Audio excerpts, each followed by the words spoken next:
Salve, salve rapaziada, Matheus Cipriano aqui, criador do canal Ponto Stocks, e nesse vídeo eu vou mostrar como a gente pode apostar na alta do Bitcoin e poder ter ganhos superiores a 1000%, né? Tudo vai depender de quanto o Bitcoin ele pode se valorizar no longo prazo. Eu já te adianto que isso aqui não é uma fórmula mágica, tá? Tem todo um racional por trás e lá no final eu vou mostrar para vocês como que a gente faz essa operação. Eu resolvi compartilhar essa ideia com vocês porque sempre que a gente toma uma decisão de investimento, a gente precisa pensar o quão errado a gente pode estar. E quanto vai afetar o meu patrimônio caso eu esteja errado? Isso vai me expor ao risco de perder 100% do meu patrimônio? Se a resposta para alguma dessas questões for positiva, né, se pode me impactar negativamente de alguma forma, eu não devo prosseguir com essa operação. Dito isso, eu quero saber de vocês aí qual a opinião que vocês têm em relação à minha operação, à minha estratégia de investimento. Isso pode me ajudar a enxergar as coisas de outra forma, né, talvez mais positivas, talvez mais negativas e mudar a minha estratégia de investimento. Afinal de contas, 2, 3, 4, 5 cabeças pensam melhor do que uma. Eu sempre esqueço de pedir para vocês no começo do vídeo para curtir esse vídeo, caso você ainda não tenha curtido, ou se inscrever no canal, caso você ainda não seja inscrito. Toda a nossa história começa lá nos anos 2000 com o estouro da bolha das empresas de internet, né, a bolha do .com. E essa queda do mercado de ações levou à falência de muitas empresas e desestimulou a economia, desanimando as pessoas também.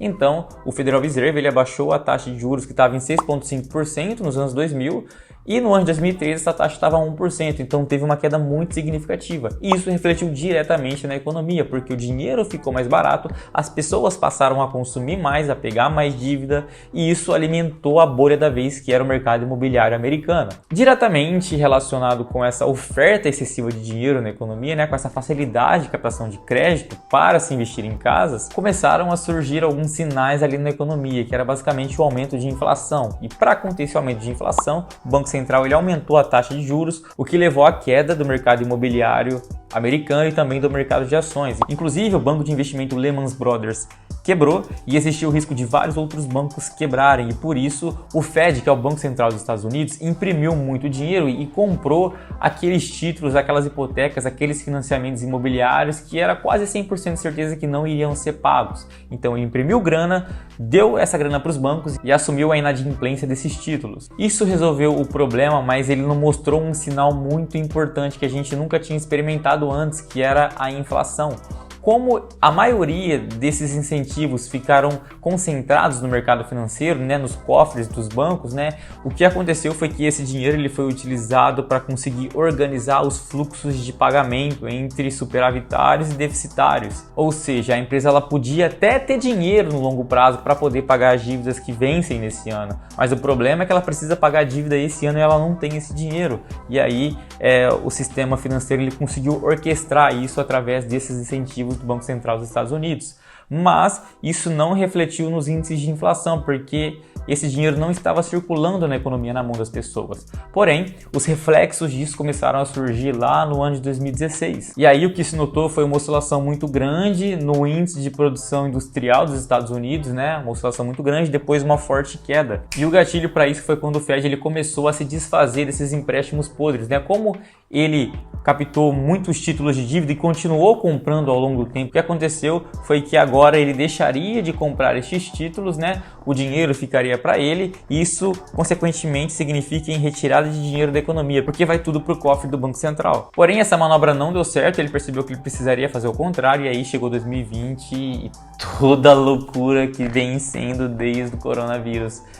E que loucura! Se a gente parar pra pensar, aconteceu coisa pra cacete, cara. Ó, primeiro, pandemia, lockdown, fechamento das empresas, pessoas em casa, dinheiro grátis para todo mundo. Depois, os impactos que isso gerou na capacidade produtiva das empresas. As empresas não estavam 100% operacional e isso desencadeou uma falta de material em praticamente toda a indústria. Então, não tem peça para montar automóveis, não tem peça para montar computadores, celulares, e tudo isso é consequência desse lockdown, inclusive desse lockdown recente que a China está saindo agora, né, com essa política de tolerância zero quanto à pandemia. Tem o conflito entre a Rússia e a Ucrânia, que acaba impactando ainda mais a oferta de vários produtos na economia global, como por exemplo commodities da agricultura, né? Milho, trigo, enfim, tudo que a Ucrânia produzia e exportava, ela não está fazendo mais, obviamente não na mesma capacidade por conta dos conflitos, né? E acaba respingando em outros países a responsabilidade de exportar essas mesmas matérias-primas que a Ucrânia exportava, né? A Ucrânia e a Rússia, já que a Rússia sofreu vários boicotes. E o Brasil, ele pode se dar muito bem nisso, mas é tema para um próximo vídeo. Teve a questão do navio encalhado no canal de Suez, né? O que interrompeu o fluxo de navios durante um período de tempo,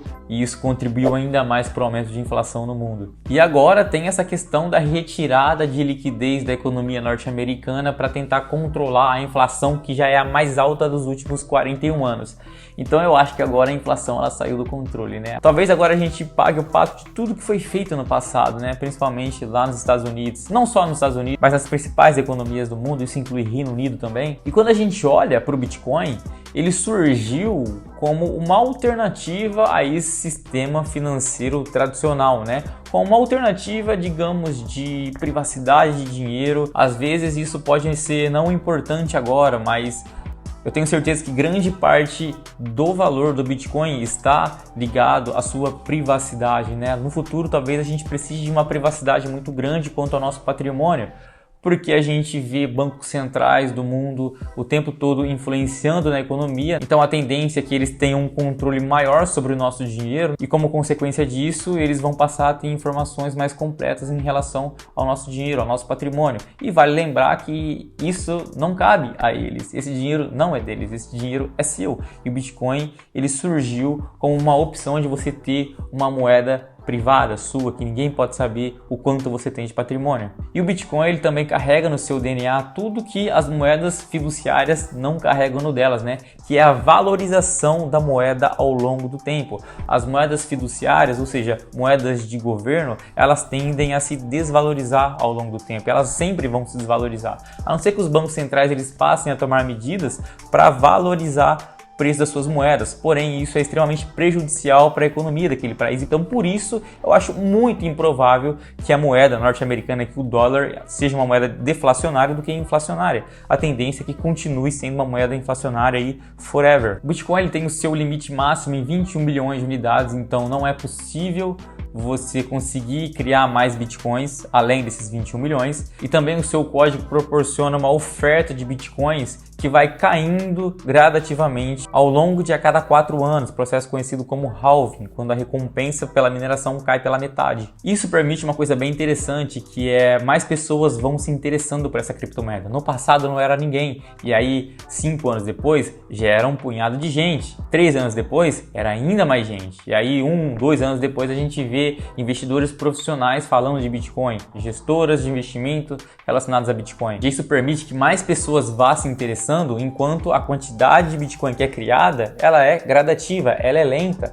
Isso faz com que o preço dela se valorize, né? Essa é a principal diferença entre o Bitcoin e as moedas fiduciárias, né? Essa valorização, a apreciação de valor. Dito isso, vale lembrar que eu não acredito que o Bitcoin ele vá se tornar a principal moeda utilizada no mundo. Eu acho que ele vai coexistir juntamente com o dólar, com o euro, com a libra, com o real. Obviamente, com essas moedas perdendo cada vez mais valor e o Bitcoin se apreciando cada vez mais. Então, eu vou fazer uma aposta que o Bitcoin ele vai se valorizar no longo prazo. De fato, é como uma aposta. Sabe quando você aposta que o São Paulo vai ganhar do Palmeiras no jogo de domingo por 2-1? Da mesma forma, a gente consegue fazer apostas parecidas ou semelhantes dentro do mercado financeiro, né? Acreditando que o Bitcoin ele vai se valorizar. Mas eu vou fazer isso de uma forma diferente. Eu poderia simplesmente comprar Bitcoin e esperar que ele se valorize, ou eu posso comprar opções de Bitcoin. As opções elas são interessantes porque ela permite que você se posicione em algum investimento antes de precisar pagar por ele. Então isso representa uma grande vantagem para o investidor, além do fato dela gerar ganhos exponenciais. Digamos que você investiu $1.000 em Bitcoin e o Bitcoin se valorizou 100%, então agora você tem um patrimônio de $2.000. Com as opções, se você fizesse a aposta correta, esses $1.000 eles poderiam ser multiplicados por muitas vezes, né? Tudo depende de como você maneja, né, como você faz essas operações, o quanto de sucesso você tem quando você está certo e o quanto de fracasso você tem quando você está errado. Isso a gente aprende, por exemplo, em vários livros, como Dominando os Ciclos de Mercado, do Howard Marks, que o investidor que vai ter maiores ganhos, né, ganhos mais exponenciais, são aqueles investidores que vão se posicionar de forma antecipada à ocorrência daquele evento e, de fato, se isso vir a se concretizar, o ganho que ele vai ter é muito mais atraente do que o ganho das outras pessoas. Como que eu vou fazer essa aposta? Eu vou fazer de forma um pouco exótica, eu vou comprar uma opção de um ETF de Bitcoin. Como assim? O que você está falando? Não estou entendendo nada. Sou iniciante, eu não estou entendendo nada. Calma que você vai entender. Se você não sabe o que é ETF, você precisa assistir este vídeo e entender tudo relacionado a ETF, beleza? Mas de forma resumida, ele é um fundo de investimento que é negociado em bolsa, como uma ação é negociada, e esse fundo ele reflete o desempenho de algum índice de referência. Então, por exemplo, a gente tem o S&P 500.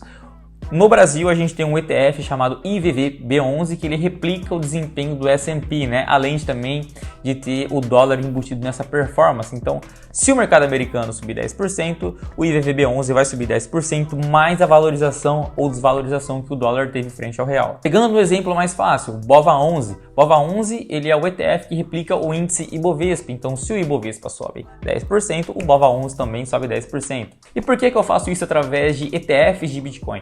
Porque não existe ainda nenhuma exchange de Bitcoin, nenhuma corretora de Bitcoin que forneça contratos derivativos, né, contratos de opções para os investidores negociarem, né, nenhuma corretora confiável. Já quando a gente faz isso através de ETF na Bolsa de Valores, a gente tem como contraparte garantidora a própria Bolsa de Valores. E isso nos dá uma segurança muito maior de que o nosso dinheiro vai ser pago, a gente vai conseguir resgatar esse dinheiro. Lá nos Estados Unidos tem um ETF chamado BITO, é o primeiro ETF de Bitcoin dos Estados Unidos. Galera, como eu esqueci de colocar a tela para gravar, eu estou remarcando a parte que eu mostro as opções para vocês. Bom, então a gente vai ver aqui o BITO, né? Como que é esse ETF de Bitcoin? Bom, a gente vê que o preço dele é 18,76 e aí a gente precisa entender qual é a correlação dele com o Bitcoin. Eu vou adicionar uma comparação aqui com o Bitcoin, dólar. Vou colocar uma linha preta para ficar mais visível. Bom, então a gente vê que sempre que o Bitcoin em preto cai, o ETF ele também cai praticamente na mesma magnitude.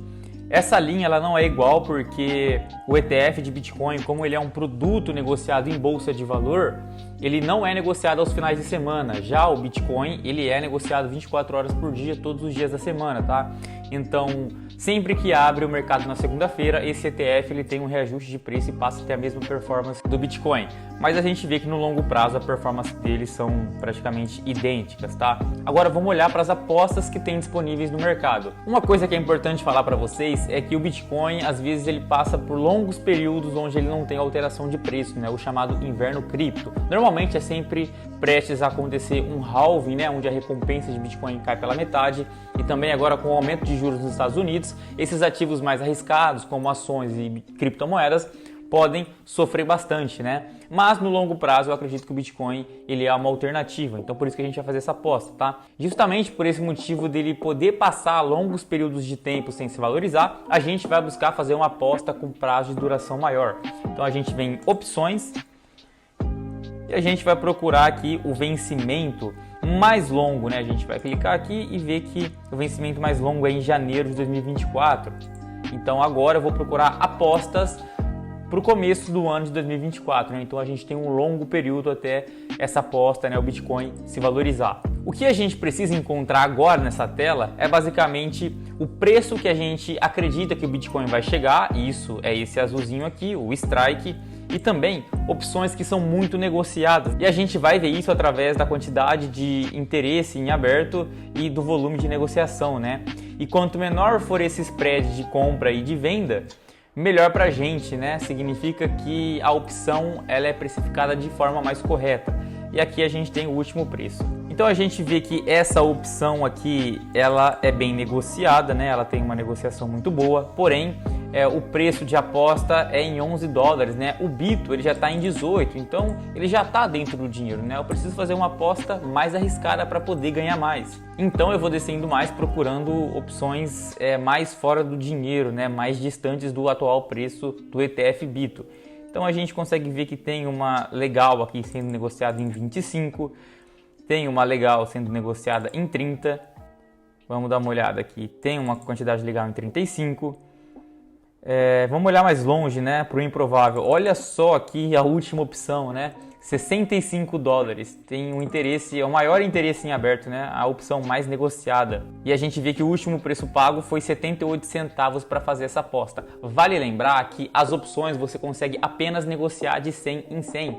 Então, se está custando 78 centavos para fazer essa aposta, significa que eu vou ter que pagar 78 dólares. Mas quanto que o Bitcoin precisa subir para que o ETF Bito fique na casa dos 65 dólares? Então, se a gente pegar o preço atual dele, que é 18, e ver a diferença para 65, é uma valorização de 261% que o ETF e o Bitcoin tem que ter, já que eles têm a mesma performance. E quando a gente olha para o preço do Bitcoin de 30.200 dólares, a gente vai ver que é uma valorização para o patamar de 108 mil dólares. Então é uma alta muito maior do que aquela que o Bitcoin ele já alcançou, seria uma máxima histórica.